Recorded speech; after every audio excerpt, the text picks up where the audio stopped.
Hi, everybody. John Haldi back with David Cooper from a quick break from our previous video, part 3 of our series, How to Become a TSP. David, welcome back.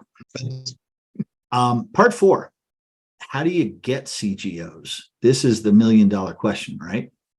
Believe it literally is the million-dollar question. Yes. So you've mentioned that you go to Build a Ground Biz and they have a RFI, request for information process.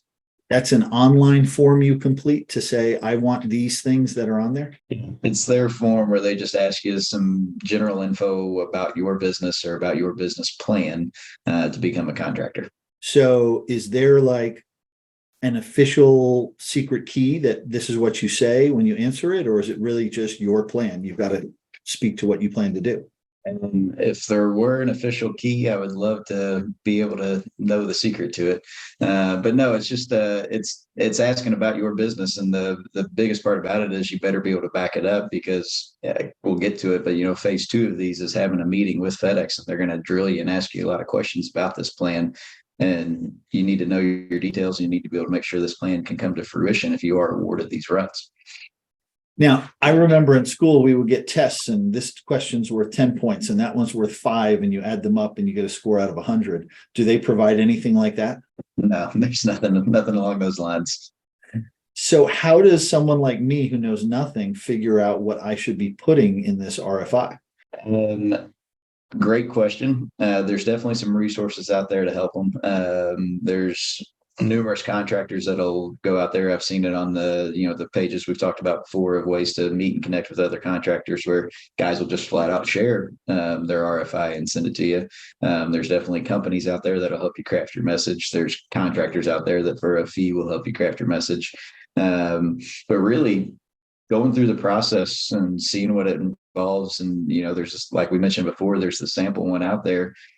Get out there, look at the questions, try to craft your own message. Like we said, network with other people, figure it out. Shameless plug, we help some people do it, but it's the answering of these questions. It really is just putting a good business plan together. Since we don't know exactly how they score it and what their criteria are, do you have any assumptions about what they're looking for overall at a high level? Assumptions at best, right? But I try to look at my customer and take care of their needs and see what they're looking for. Seems to be that safety is always not even a priority, but just safety is number one. So we always coach guys and tell guys that lead with safety and have a good safety plan in place, right? Know your vendors, know who can help you, know who can help you craft your safety plan. But you have to lead with safety, whether it's the safety plan for how you're training drivers, the safety equipment on the trucks, just your overall safety knowledge of FMCSA laws, right? You got to know that. So definitely start there. So safety is if you're not safe, do not pass go, do not collect $200, go directly to jail, right? Mm-hmm. After that, is it fair to guess that they just want to make sure you know what you're doing and you're going to be successful meeting the demands of the contract? Is that a good guess? And they want to know about a business background. They want to know about financial capabilities and financial, I guess, not really liabilities, but just they had flat out asked for cash reserves and access to capital and that kind of stuff. So they do want to know that you're capable of operating and running and supporting one of these businesses. So yeah, you got it. The parallel for me in my mind is going to a job interview and being prepared to explain to them how you're the best person for the job. And it's almost submitting your business, to win a bid, right? That's what you're trying to do. If there's a lot of entrepreneurs or a lot of guys that come into the space from other fields, so related to the construction, this is your bid trying to win the job. It's what you're putting your company out there saying you can do. The beauty of it is you don't have to say I'm going to do it for the lowest price. You go in, you say I'm going to do it the safest way possible and be reliable in doing so. Do I have any visibility if I see runs that I say, oh my God, this is in a place I want to be, right? And it looks like good runs. Do I have any visibility to know how many other people are raising their hand to be part of that? There's nothing like that out there. It is completely blind, and it's the listings there, and you could be going up against nobody. You could be going up against 500, but that number isn't posted anywhere, at least to my knowledge. And I'm assuming all the other newbies like me would be putting in through this process, right? Correct. Yes, that is Again, to my knowledge, this is the only way to submit for CGOs. Would someone who's an existing TSP be going through the same process, or do they have some abbreviated one? It's actually the exact same thing. Can't remember what question it is, but somewhere along the lines, when you're filling out the process, it actually asks you, are you a contractor? If so, what's your V number? It goes through that. So it is one of the questions. TSPs go through the exact same process as somebody looking to get into the game. Once you submit it, can you log in and check online to see the status of your application? I don't know about status of the application necessarily, but you can log in, log out, change answers, that kind of stuff. Once you submit, it goes into the system. Where it goes, I wish I knew. That was one of the questions I meant to ask in Orlando last week and forgot. Okay. And is there a defined timeline or expectation of how long it takes for them to make a decision? Again, it's not a set answer across.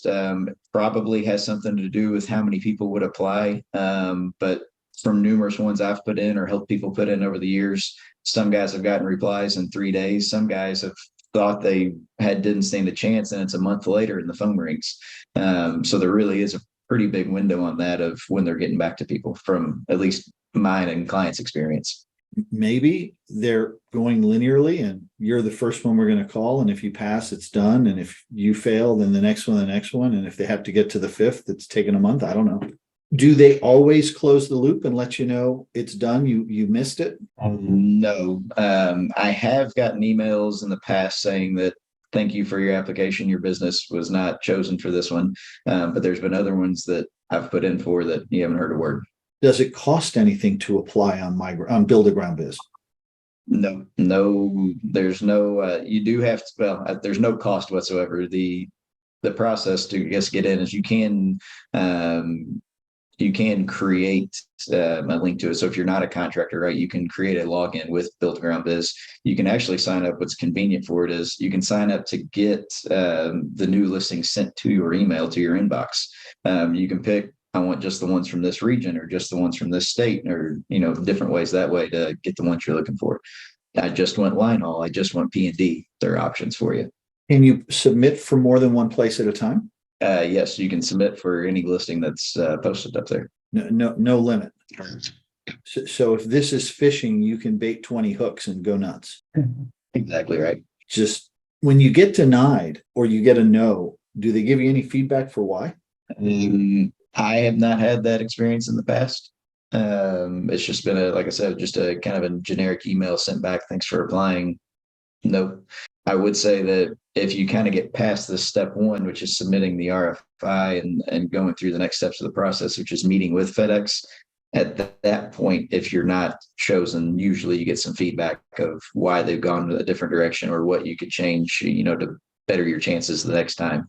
But as far as just submitting the RFIs into Build a Ground Biz, if you don't hear back, you usually don't get any reasoning as to why you didn't. So as I'm thinking through this, if I submitted one and I don't get it, I don't know if it's because there were 50 people who applied and they never even got to mine, or they were better qualified, or if it's because my RFI actually sucked. True. Very true.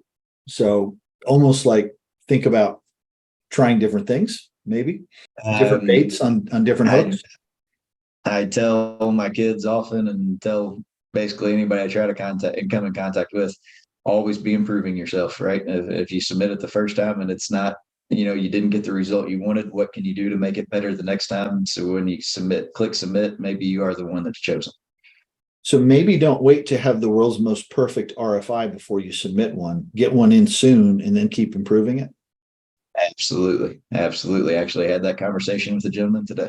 So there's no secret decoder ring, and just keep trying is your opinion? I don't know about no secret decoder ring. I think it's lead with safety, show you're able to provide the reliable service, and keep fine tuning that message until you get the right call, until you get the call you want. Fair. David, what other things should I have asked you about? How do you go about applying, or did we cover it? I think we got everything as far as the application process. Okay, then we're going to close this video here, keep them short and sweet, and we will be back with part 5 very soon. Thanks everyone for watching. We hope you find this useful. Please reach out if you have any questions. We'd love to try to help you through this journey.